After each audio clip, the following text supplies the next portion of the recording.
नमस्कार मित्रांनो, आता सध्या मी पोचलो आहे वडाळी. तर मित्रांनो, वडाळीमध्ये पोचल्यानंतर इथे होती पालखी.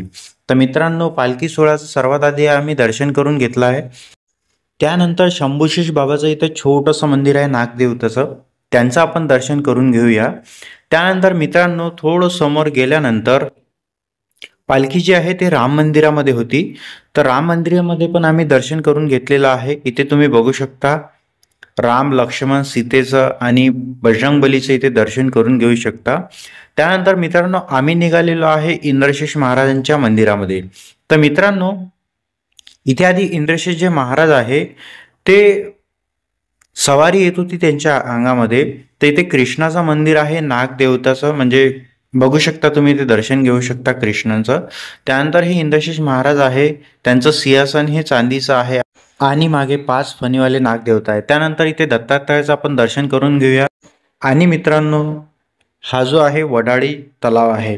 मित्रांनो, इथे आजूबाजूला गार्डन आहे, दोन्ही बाजूला बांबू गार्डन आणि एक आणखी गार्डन आहे. तर इथे आनंद घेतलेला आहे. त्यानंतर आणि तलावाला लागून इथे दुर्गा माताचं मंदिर आहे.